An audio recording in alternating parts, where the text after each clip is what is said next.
Everybody, welcome back to another week of Artist on Lockdown. I'm Sal Piacente. I hope everybody's doing well. Hope everybody's staying safe.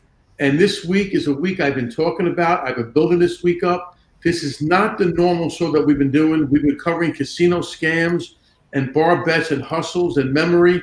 And we will get back to that next week. But this is the show that I've been looking forward to. For many people that know me personally, know that this is a story I've been bragging about, this individual next to me. Now, you're probably saying, who is this guy next to Sal? I'm going to jump right into it because we have a short amount of time and a lot of things to tell. When I was 16 years old, I signed up for the United States Marine Corps. Obviously, you can't join me at 16, but that's when I signed the papers. And I didn't swear in until I was on my 17th birthday. If we go to the first picture, you'll see that's me, 17 years old, the United States Marine Corps.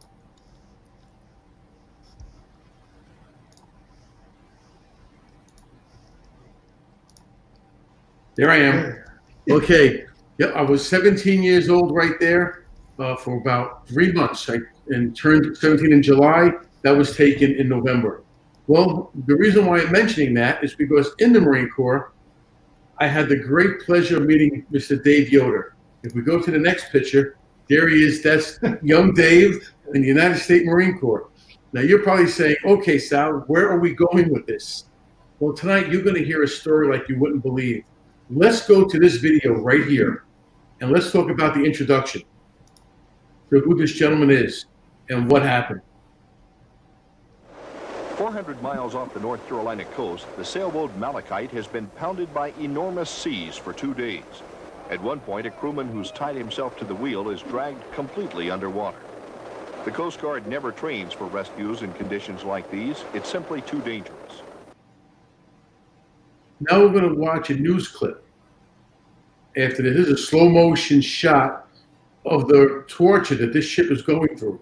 This ship was doing, I was told, 360-degree turns under the water for almost 3 days, which Dave will talk more about that. And I took the first guy to the basket around a little bit because it was really violent. I just get right next to the basket and a wave would just kick it away from me like a slingshot. A Coast Guard rescue swimmer describes what it was like during Sunday's heroic rescue. 3 people stranded on a sailboat more than 350 miles at sea. Good afternoon, I'm Jane Guy. And I'm Ed Hughes, and this is Eyewitness News Live at 5. It is a record. Never before has a Coast Guard helicopter made a rescue so far off the Atlantic coast. The crew returned to base, the Elizabeth City, North Carolina Air Station this morning, after spending 5 days in Bermuda. Channel 3's military reporter Bruce Barry talked to the crew today. Bruce, this is a story of drama and heroism. Yeah, and it's not the first one this year. Only 2 weeks ago, the service rescued more than 40 people in a single weekend. And now this one, during a storm far out to sea. A Mayday from the 41-foot sailing ketch Malachi, heavily damaged, with 3 people aboard who want to get off now. A Coast Guard C-130 spotted the sailboat Sunday afternoon, 360 miles off the coast in mountainous seas. Extra fuel tanks were put aboard a CH-60 Jayhawk helicopter at Elizabeth City for a 400-mile flight. With Dave Barber on the hoist, rescue swimmer Dave Yoder is lowered into the water. The waves are 65 feet high. I was pulling the basket out from underneath the tank and then up. Because you're talking 200 pounds. The wind was so strong, I was up underneath that tank, and I put my arm out, and he just reached down, and he grabbed me and pulled me inside. Because we're trained, when we pull this rescue swimmer inside the cargo door, we're trained to grab him behind on a strap. When I got him up this high, there was no way he was going to go back in the water. I reached out, I gave him a bear hug, and I yanked him in the door. So there was no way he was going back out. I've never been so happy to feel this dick on my foot. I was never so happy to get him back in the door and the survivor so we could get out of there. The helicopter was running on fumes when it landed at Bermuda. 3 men knew they owed their lives to 4 people who risked their own lives to save them. Well, that rescue, which is one of the greatest rescues in Coast Guard history, led to this crew getting the Distinguished Flying Cross medal. It also was featured in several books, and that rescue was also the inspiration for one of the scenes in the movie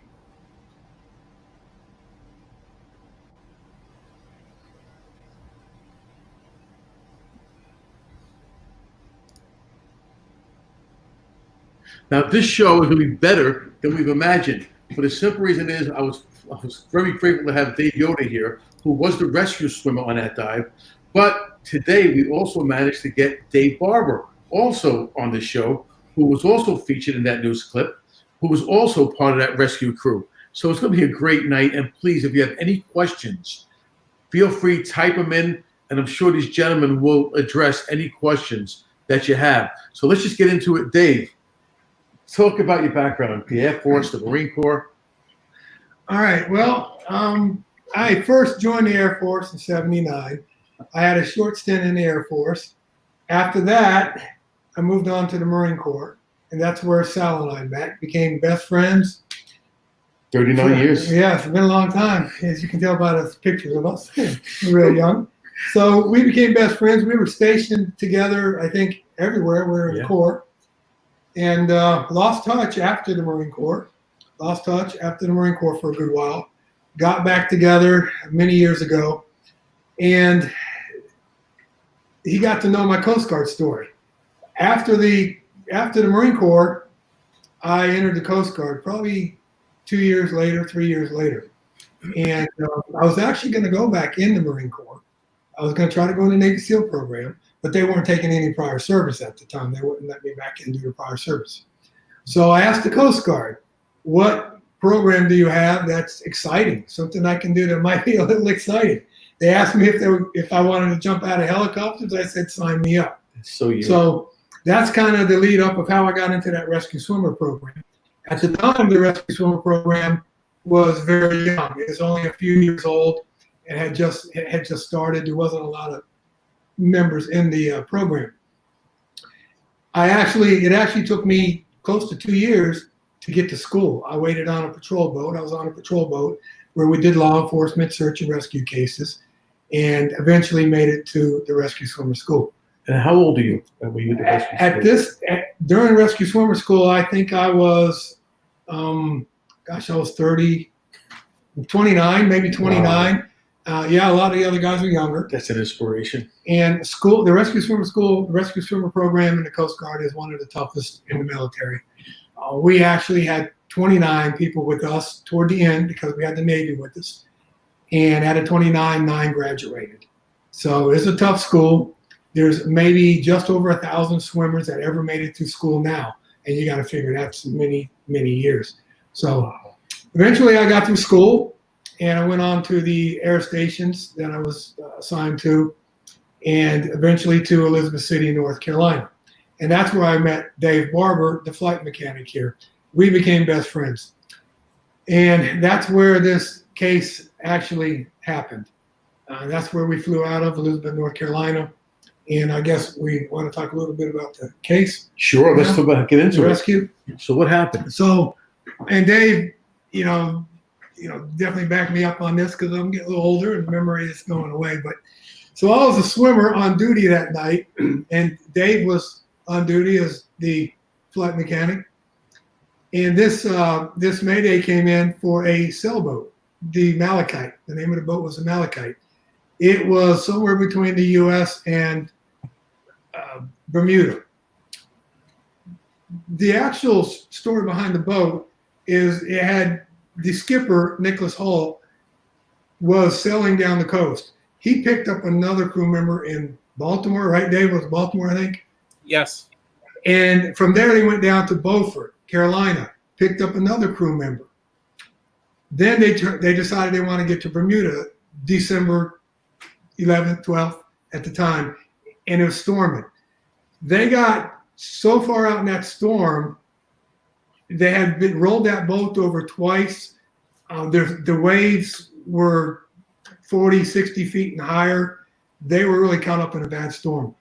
They did manage to get close enough to Bermuda to get rescued, from what I understand, but they got pushed back toward the U.S. before they sent out a Mayday, and the Navy helicopter wasn't able to reach, would not be able to reach them. So we sent out C-130s from the Coast Guard station in Elizabeth City and also Clearwater, right, Dave? Yes, there were 3 C-130s involved. And the 130 aircraft was assigned to go out. I'm sorry, say that again, Dave? I was saying there were 3 C-130s attached to that rescue. 1 from Clearwater and 2 from Elizabeth City. Right. So the C-130s were going out to assess the situation and see what we can do. For Dave and I, sitting back at the air station, helicopter crew, we didn't really think much of it. The C-130s have life rafts they can drop to the sailing vessels. These life rafts are big.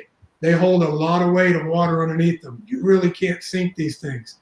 But they dropped the life rafts out to this vessel, and these life rafts were going up on these swells. These waves were so high that these life rafts were going up on these swells and just tumbling and getting torn up. There were a few of them that were able to reach the boat, I believe, and the crew was able to lash them onto the cleats, but it just yanked the cleats right out of the boat. So their assessment was these guys need help or they're going to die out there. But we can't send a helicopter because it's too far to go. Now these guys are roughly 300 and something miles offshore. I think it was around 390 when we got out there ourselves. Our helicopter, our Jayhawk, can go 300 miles off scene, do a half-hour on-scene rescue. That means Dave and I rescuing these people from the back of the helicopter and fly home. But this is December 12th. We had a tailwind. Yep, that is the actual helicopter we flew on that mission that night many years ago, the 6008. The helicopter can do 300 miles out, do a half-hour on scene, and come back. Well, we had a tailwind coming across the U.S. heading toward Bermuda. If we got 300 miles out, we can't come home. We have a headwind. So they asked us if we would attempt the rescue. It was Randy Watson, the co-pilot, Bruce Jones was the pilot, Dave Barber, the flight mech, and myself. We decided that we would attempt it if they would let us. I believe they called up to D.C. They had to get a lot of permission to risk our lives and risk millions of dollars worth of equipment, helicopters to go do this case, knowing we can't come home. Our no-go point was 275 miles. We stripped the helicopter of everything we could. We loaded up with external fuel tanks, as much fuel as they could get into that helicopter, and decided that at 275 miles, if we can't do this case, we can come home. But if we go past 275 miles, we can't come home. The next piece of land is Bermuda. You can't fly that far. If the tailwind changed at all, we're going in. If the helicopter goes in the water, it doesn't float. It'll flip over, and we're probably going to get killed out there. It is possible, we thought, that we might be able to get on scene, have time to do a rescue, and then continue on to Bermuda, and it's a success. So that's how everything kind of led up to this actual rescue. Dave, anything about the time that we had to fly out there to fuel load, anything like that you want to? Well, one thing I remember, which, 12 years at that point, I had 12 years in the Coast Guard. I never had the CL come in and ask me if I wanted to take this rescue or not. He was very concerned. He did not want us to feel like we were forced to go. So I've never experienced that, and never experienced it afterwards either. Captain Scaria was the best CO, one of the best COs I've ever had. He was more concerned with the people. He knew the aircraft could do the job, and he knew we could do the job, but he wanted to verify that we wanted to go. He didn't want to feel like we were forced to go. And at that point, I was, my 30s. I'm thinking, I'm going to Bermuda. These guys up on the way, hey, that's a plus. But, I'm going to go see Bermuda. That's in my mind. And so I got on scene that night, and I was like, oh, boy. Right. And you also have some insight on the C-130 pilots, what they thought. Yes. Commander Airbear, he was the on-scene commander in the first C-130. I flew with Commander Airbear up in Alaska, Kodiak, Alaska, when I was young. And he had over 10,000 hours in helicopter time. And that's a lot of flight hours in a helicopter. When he was out there at that night in the C-130, he recommended not to do a helicopter rescue.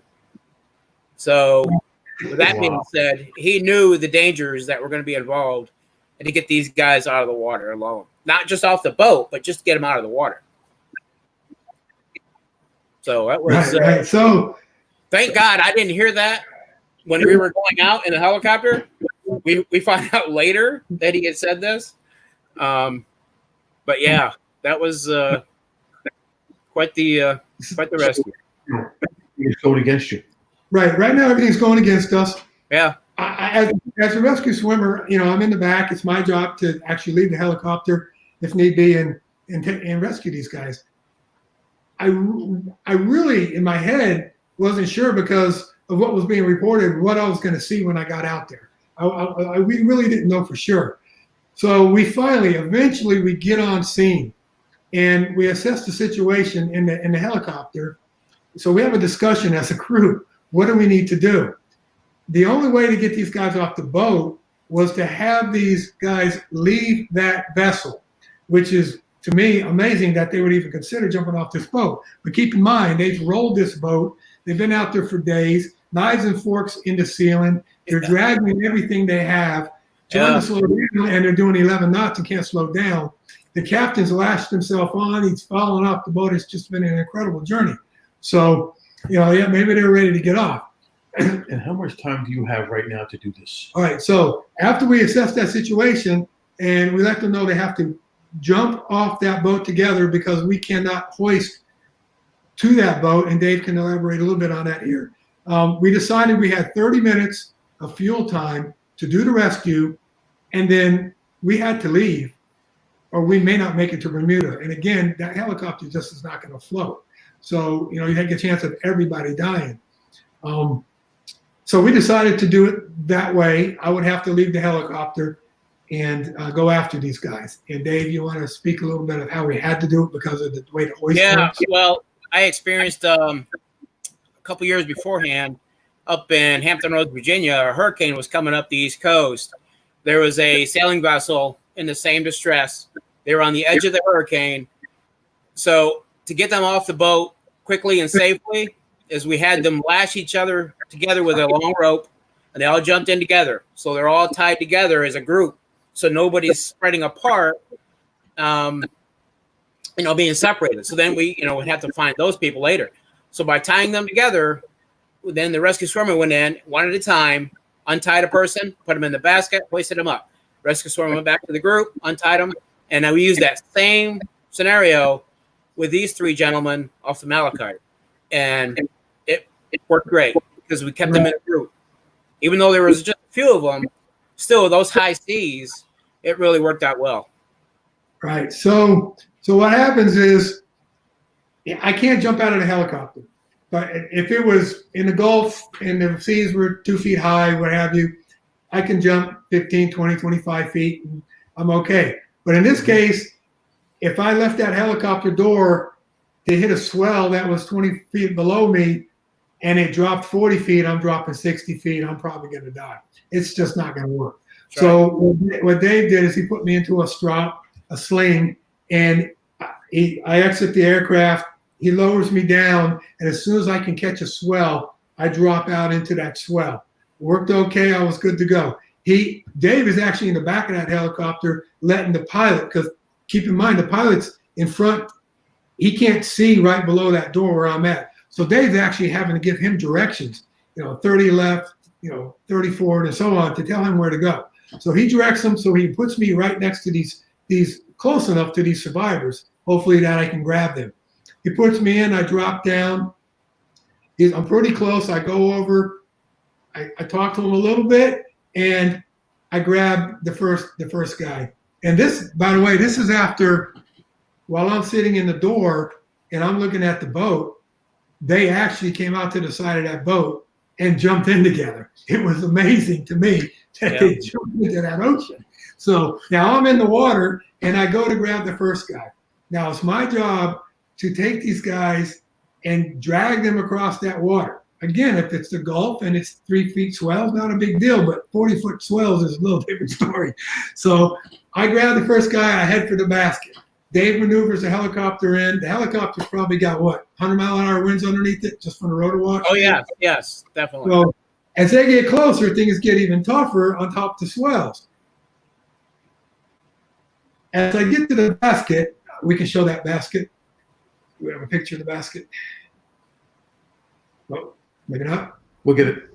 Oh, there it is. That basket, Dave lowers that basket down attached, and it should stay right about on the surface of the water so I can put somebody in the basket the way this guy's sitting. You don't want them sideways so they get all caught up when they come up. Well, as soon as I got to that basket, I would grab it and it would be pulled away from me.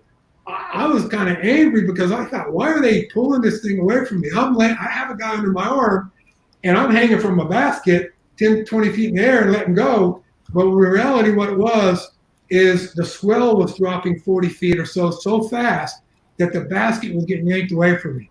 It brings the basket back to me. I can't remember how many times you brought it back to me, or I attempted. I don't remember now.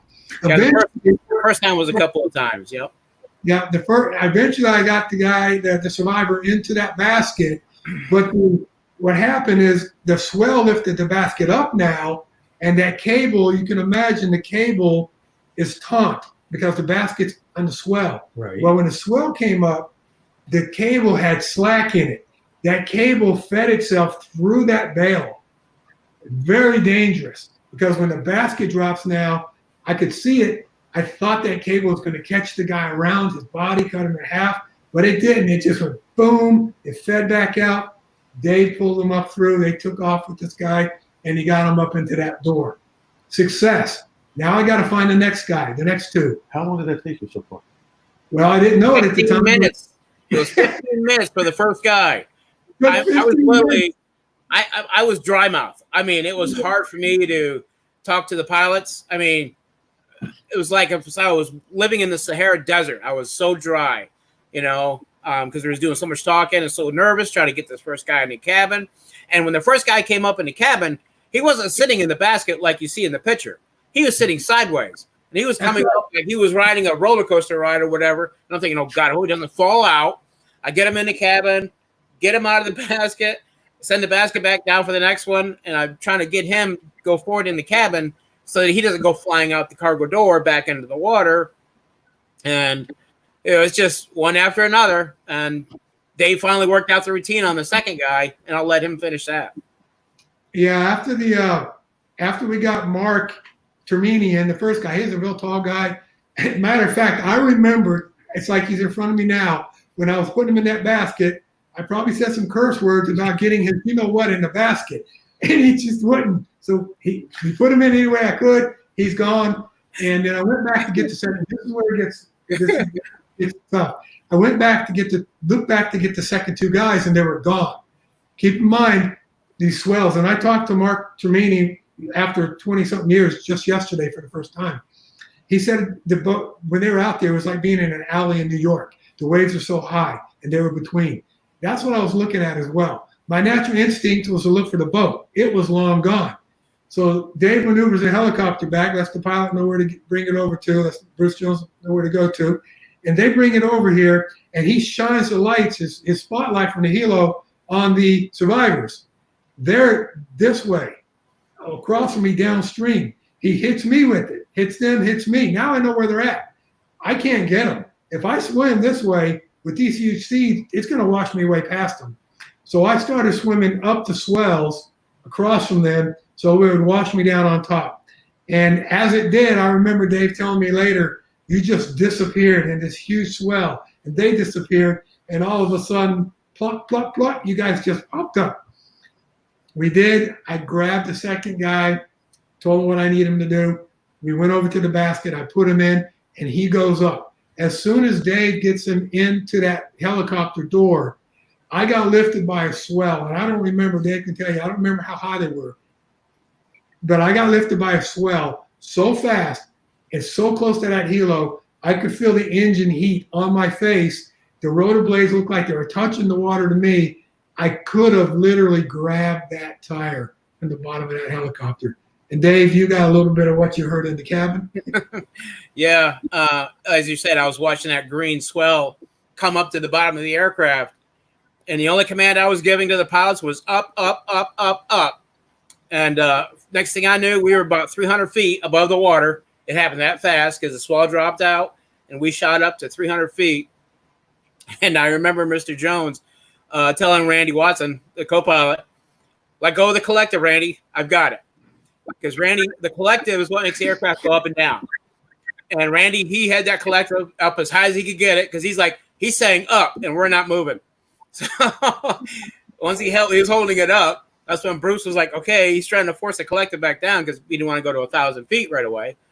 And so Randy goes, let go of the collective, Randy, I've got it. And he pushed it back down, and we continue on with the hoist again, but yeah. Now, Dave, I want to ask you a question. He's in the water. He can't see the other two people out there swimming. Right. How did you see people's heads in a pitch black night? Well, actually, believe it or not, because we have our floodlights on below the aircraft, and for us above, it lights everything up, so we can see everybody. I can see the malachite getting away from us, which was not a factor anymore, which I was glad to see. It went away with the seas, and I was just able to coordinate where they were, where Dave is under me in the aircraft, in the water. And I'm trying to make sure that he knows where he's got to go. And I can see that he was looking, side to side. Where are they at? So I had a little spotlight, and I was hitting him, hit the survivors, hit him, hit the survivors. Just keep doing that. And then he'd finally realize where they're at, and then he'd take off swimming. We had talked about one time, me and Mr. Jones, the pilot, that maybe we should pick him back up and fly him to it. And I said, well, I'll take more time to hoist him up, go to the survivors, and lower him back down in the water. I said, that's going to take time from us that we need to get these guys out of the water and get going to Bermuda. I mean, we were limited to 30 minutes on scene with these guys in a hover. And when you're in a hover, you're burning more fuel than you are when you're in forward flight because the aircraft is demanding more power and the engines have to spool up more. So it was quite a feat. Can't imagine. I think I was blessed to be with a great crew. Swimmer, pilot, co-pilot. They made my job easier. That's for sure. Made my job a lot easier. So and like you said, these guys. To me, the helicopter's gone because they're up. I got one more guy. I turn around. I see him. The captain, Nicholas Holt, big guy. I go to get him. And I swear, he's trying to swim with me to get to that basket. Get him to the basket, get him in that basket, send him up. Dave puts him in the aircraft. And, honestly, at this point, when I see them fly off this direction, actually, this time they're over here, and it's just me. And it's like the seas, flat calm. I didn't know. Well, actually, Dave, we weren't flying away from you. The seas were taking you away from us. So fast. You were being swept away from us, as we were hoisting up the captain, put him in the cabin. And right. I was keeping an eye on you. At that point, you were getting so far out, Bruce Jones could see you, Yeah, it was. And he was trying to dodge the big waves with the only record was a shoe in the water from the skipper. that is funny because I do remember him telling us that numerous times that our pilot needs a reference point. And when you're out there in the middle of the Atlantic Ocean at night, there's no reference point. It's just dark. You don't have a horizon or anything. And he fixated on a shoe that was floating in the water, and it stayed with everybody. So that was his reference point to keep the aircraft at a certain altitude, above the water. And I tell you, he did a phenomenal job. They both did a phenomenal job. Shoe. His boat, the captain's boat shoe. Yeah. Yeah. Boat shoe floating out there. So anyway, it's amazing. It's just me now, and we carry chem lights, light sticks. What do you call them? The kids use like the Halloween things they break. Right. Yeah. They're attached to us. I put one in my glove so that I know I had it and wouldn't lose it. I pulled it out, pulled my glove. I had to yank it off, pull that light stick out, and that chem light we call them, and that's my signal ready for pickup. So Dave can see that. Now it's their turn now to move in to pick me up, my turn to go up. Again, everything is kind of calm. I remember saying to myself, I'm done because I've got these guys. They're done. They're up there. I'm good. I'm glad you felt that. Yeah. I felt that I was safe and everybody was safe.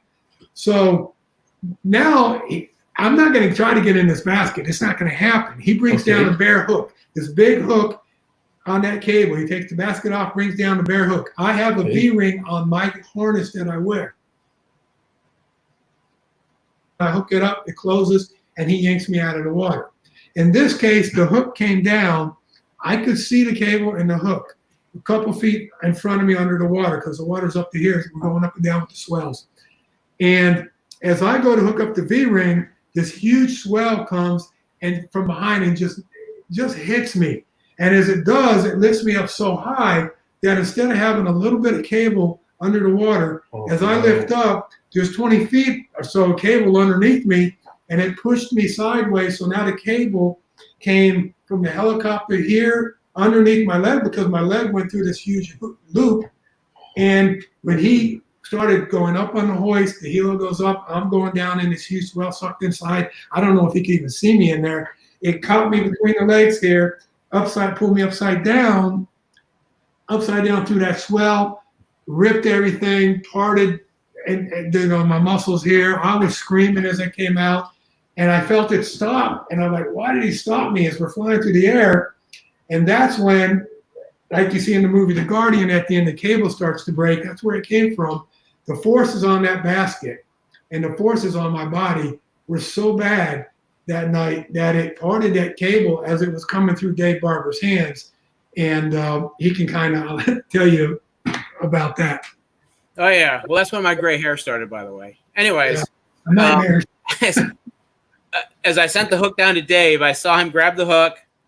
And like every rescue swimmer we've ever trained with, they hooks it up to his harness. And at that point, a huge swell came in. And all I saw was the cable going into dark green water. And he was gone. And I couldn't see him. And I was like, oh, God, where'd he go? And then all of a sudden, the swell dropped out. The aircraft lifted up. And he comes out of the water. And he's actually somersaulting, flipping over end over end. And I'm thinking, oh, my God. And then it was a snap. Real strength on the cable. And I was watching him as he was coming up out of the water. And he's like this. And he's not moving. So as I'm bringing him up, all of a sudden the cable catches my hand. And I let go of the cable, and I watched 3 strands just go boink, boink, boink, break in front of my face like that. And I had literally seconds to decide: do I, lower them back in the water? Do I cut the cable, put a new splice on there for the new hook? So I took a chance. Thank God it worked, and that haunts me to this day. Cable went up into the drum. I got 3 good wraps on it. I knew he was good. Got him in the aircraft. Thank God it was the last hoist for the evening, because it was literally the last hoist for that aircraft until we got back to Air Station, not Clearwater, sorry, Air Station Elizabeth City, where they had to change out the entire hoist mechanism.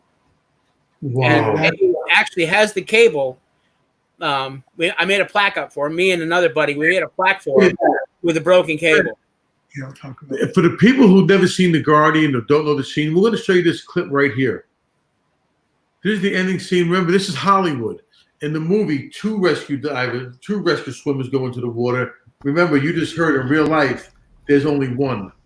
So this is the end. This is the cable scene right here.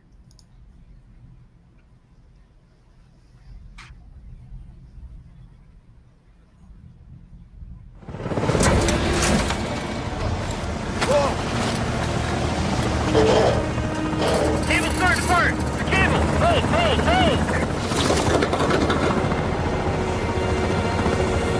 Okay, hold right there, hold. I'm bringing them up. I gotta jam this cable up in the drum.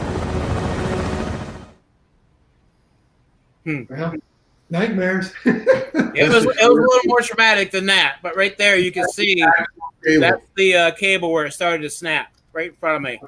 And now we'll show you the real cable. Yeah, I had no clue. I had no screen right now. There it is. So that's the cable. I had no clue that this was going on. And when I got into the helicopter, I was actually blown underneath the helicopter. The winds were so bad. Dave had to come out on that external tank, had to pull me out from underneath that helicopter, bring me in. And as soon as I sat down inside there, I unzipped, checked my ribs. I just thought I broke every single rib in my body. It seemed okay. I moved back. Now I had to assess these guys. They had broken ribs. They had lacerations, and we had to make sure they were comfortable. And we still had another 200-plus miles to go to Bermuda to worry about. At that time, I didn't know how long it took me. It took me 29. to get these guys in. This is what's left of the cable. The rescue swimmer motto is so others may live. That's why we do our job. But the flight mechs and Dave Barber, they put this together for me, and they put it on a plaque. It went to Sikorsky helicopter. They had to test the cable. They sent it back. They cut the parts out of it that they could mail for me. And they surprised me with this, and it says flight mechanics, flight mechs. So rescue swimmers and others may live. And that's a fact.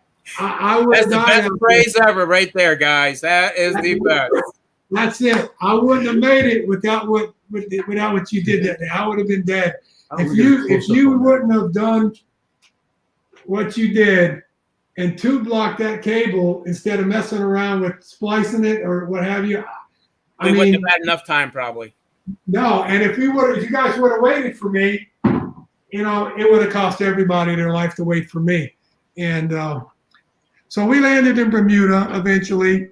It took us 5 days to get out of there because we had a headwind to come home, and we can't fly that far.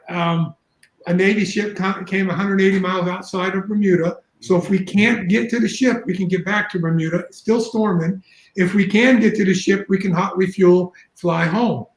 We had enough fuel from there. I think one pilot or neither pilot ever landed on a ship. I can't remember, Dave. Well, Randy Watson had never landed on a shipboard ops, but Bruce Jones was qualified. He was an instructor pilot for landing on shipboard ops with the agency, so he had experience. Yeah, the ship was rolling right at the points, I think, where we're not allowed to land. It was so bad. We're just on the limits, I believe. We got on scene, and Bruce said, you guys want to do this or what? I'll go back. And it's like, well, these guys were married. I had a fiance, and let's go home. It's almost Christmas. Was coming up, man. We had to get home for Christmas. We hit that deck. We were still running. Dave jumps out, gets over with the Navy personnel, pumps fuel in that thing. And I'm in the back with the computer system, and I'm looking out there, and we're rocking and rolling. And I just knew when they dropped those chains and he pulled up and we were going to come off that ship was going to hit us and knock us over. But it didn't. We flew home, and we were able to successfully complete that mission. I think it's still the farthest that we've deployed a swimmer, the largest seas, and the farthest flight of the helicopter over open water. So now I had a question for you, Dave. I was going to ask you this before. You got 30 minutes to do this rescue, right? Yes. And you have to go, because if not, you're going to jeopardize the helicopter, the crew. Right. So whoever's left in the water has to be left in the water. Would you agree? Right. I mean, and here's another thing too that I still remember very vividly was Randy Watson, the co-pilot. When we got to 15 minutes, he kept calling out 15 minutes, 10 minutes, 5 minutes, 3 minutes. And I'm just like, I don't need to hear that. The countdown. I'm trying to get these guys in the cabin, and you're counting down like, it's New Year's. I don't need to hear that. But, it was good, though, because it was letting us know how much time we had left, That's what I want to ask you. How do you know when to call Dave back in? Remember, Dave's in the water right now. I know, adrenaline trying to rescue. When do you know when to say, Dave, enough, we have to go? No, they would throw me a raft, and me and that guy, if there's somebody else, me and him, or if I can't get back in, they'd have to throw me a raft. In this case, I would have died out there. Well, at that point, it's up to the pilot. It's up to the aircraft commander, Bruce Jones. And I think we would have continued on as far as we could go to get everybody back in the cabin because, we don't want to leave anybody behind. And that's the thing. And here's the other issue we had was back at Air Station Elizabeth City, we had 2 other aircraft. They were both down. So there was nobody coming to get us if we went down from our base at that time. So please, if anyone has any questions, chime in.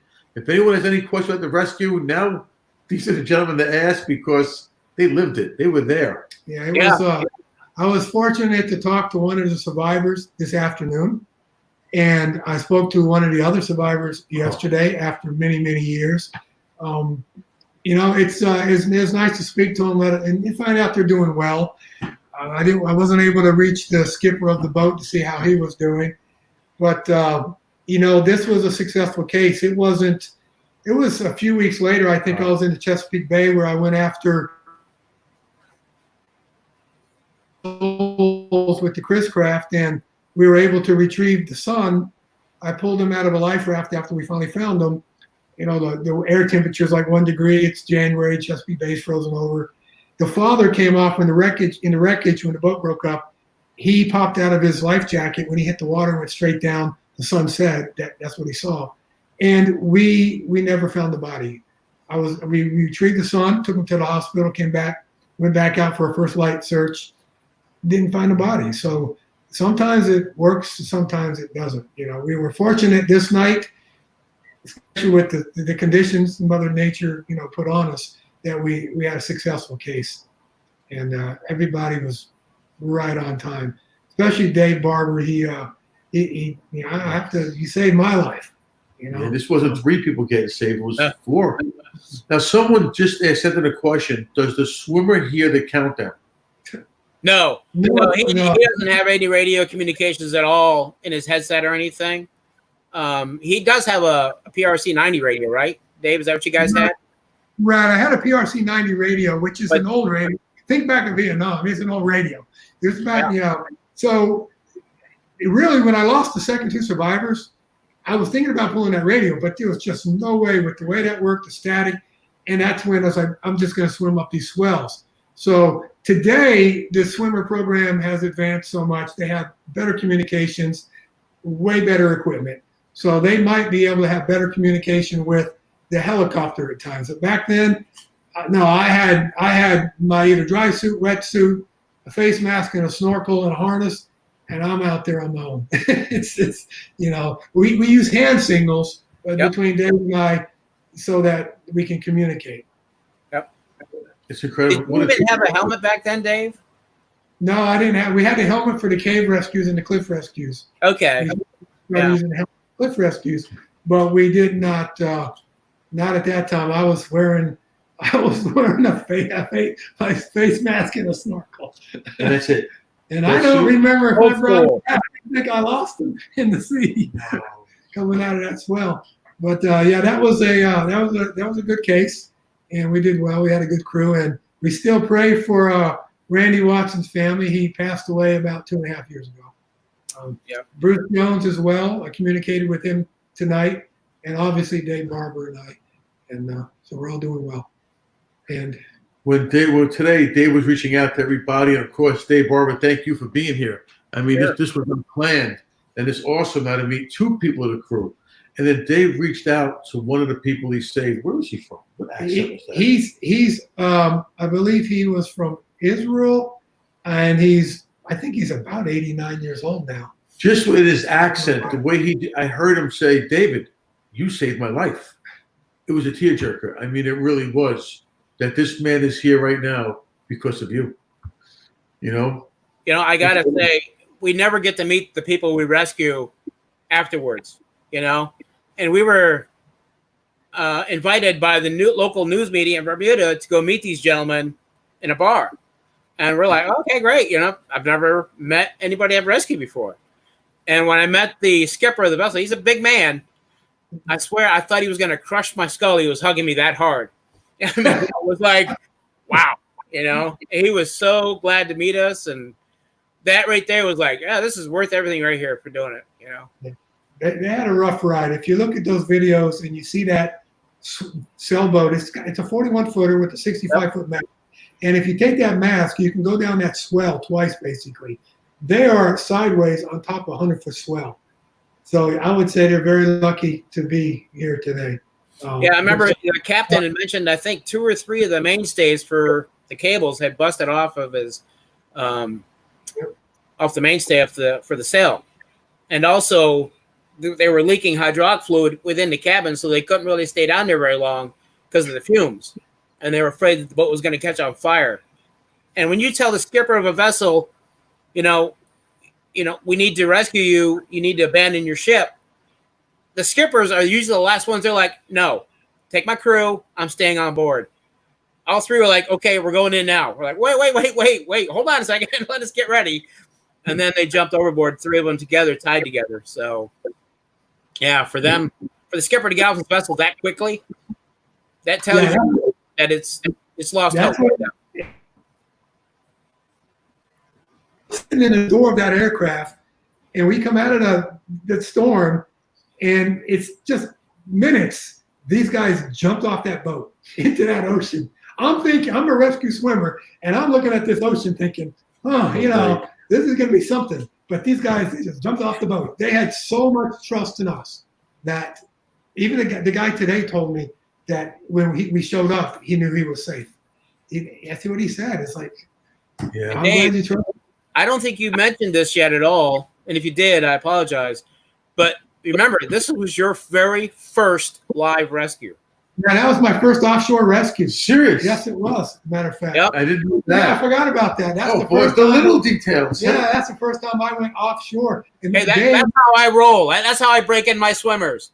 Yeah, Oh my yeah. God. As a swimmer, I have to go through rescue swim school and everything else. But to qualify on that aircraft, because we pre-flight, post-flight, he has to teach me the mechanics. If he needs help, I have to know those mechanics as well. He trained me on that helicopter, and it wasn't long before that I got that part completed. And this was my first offshore rescue. Yep. I forgot all about that. Yep. Wow. Everything else piles on after that, you know. Yeah. So, forget about Right. that part. But That's yeah. incredible. Yeah. Ben, can we play back the very first video? We're not going to watch the whole thing. I just want, now that everyone heard about the rescue, let's look at that ship again in the water. So we're going to go back to the very first video right here. 400 miles off the North Carolina coast, the sailboat Malachite has been pounded by enormous seas for 2 days. And then this is day when these guys went out. The wheel is dragged Pitch completely black, underwater. raining, The Coast lightning. Guard never trains for rescues in Night. conditions They like didn't get these. this It's shot. simply too dangerous. That's incredible. Yeah, this is And another issue that the pilots were concerned with is if the aircraft took a lightning strike, it would kill the engines. Thank God that didn't happen. And, the chance of that happening are very rare and slim, but there is a chance that could happen. Wow. That's incredible. Well, I hope you guys have seen all the comments coming in about thanking you for your service. Thank you for the wonderful rescue. You got quite a bit. Well deserved. Well, thank you. Again, it was our job, and he did many cases after I did many cases. Bruce Jones, I believe, was running the operation for Katrina. Randy Watson. I mean, we do it. Any one of the crew members. We were lucky to be on duty that night to be able to go out and do this. Anybody else in our rates, in our jobs, would have done the same thing. Okay. Hopefully as well. Well, we have that picture right there. We know who the swimmer is. Now we know who the tech is. Who the other two gentlemen? Who's the pilot? Randy Watson was the co-pilot, and Okay. Bruce Jones was the flight commander, the pilot. Okay. Both. Randy was a prior Army, flew some missions, combat missions, and Bruce Jones had many hours. They were just the best pilots ever. Trust them anywhere, anytime. Oh, I see that. That's for sure. And we flew more missions with them later. Wow. Yep. Like I said, best crew for me. Make my job easy. It shows, and you guys did a great job. So, I think, that's the story. And we appreciate having both of you here. With all the stuff going on, not to turn as political and all that, but all the negativity in this world, it's really great to hear something positive and to hear such a wonderful story of just heroics and bravery, what you guys did and what you accomplished. So really, we thank you. Oh, thank you. Your motto is so others may live, except yours. I know why. And I have to just remind Dave. I haven't forgot. As for people who are listening, we got the Distinguished Flying Cross. There's not a lot of them out there. It's a big medal. They gave me the Distinguished Flying Cross with a little bit extra, which I don't think I really deserve. I chose my job, but with extraordinary heroism. So it gave me a little extra on my retirement. I know I still owe you that, Dave. Yeah, I want my 5%. Yeah, you get your 5% one of these days. You saved my life. Haven't seen it yet. 27 years. I want my 5%. I'm leaving it in my will. Well, if anybody does want to read more, here's one right here. And then the other one is so others may live, their motto. Yeah, our story I think is chapter 11 in that book. A point of no return. That's a great book. There's many other rescues that the Coast Guard has performed. It's not just ours. There's, I think, a total of 16, Dave. I don't remember, honestly. Right. And if somebody does pick that book up, it was written by a Coast Guard person, Martha LaGuardia. And there is another case in there done by Tristan Heaton. And you see a cave rescue done in The Guardian, the movie. Yep. Tristan is actually the swimmer that did the real cave rescue. Again, they Hollywooded it up for the movie, but it is definitely a story to read. Incredible. I would rather do my case again before I did his case in that cave. That's a statement. Yeah. That's quite a statement. Oh, yeah. Well, guys, it was a real pleasure. Well, thank you for It having really me. was. No, I can't believe it. This was not supposed to happen like this. Dave actually drove up from Tennessee to be here so we could do this live together. A lot of memories. That's the darn show, especially bringing the Marine Corps. And hearing about what he did is no surprise to me because my Marine Corps days with him, he always had my back no matter what. Whether I was always wrong, I've been in more brawls with this gentleman. I had no worries because he had my back. And he always put others before himself. And I feel the same way with you, Dave. So I hope everybody enjoyed it this week. And it's been a great session. My wife will tell you, everyone's been telling you, I've been telling this story for years. The people I've met, people brag about who they know. And I say, let me tell you about this guy. And again, today was an honor. I look so forward to this. I hope everybody enjoyed it. And again, next week, we'll pick up where we left off on Artists on Lockdown. We'll get back into the casino scams. But Dave, thank you so much for being here, brother. Thank you, brother. You know, everybody have a wonderful week. Stay safe. And we'll see you next week at Artists on Lockdown. Please, if you like it, subscribe to the channel, hit like. And if you go to Artists on Lockdown, you'll see other artists too with a lot of great talent. Take care and have a great week. I'll see you next Friday. Okay. Thank you for having us again. Appreciate it. Thank you.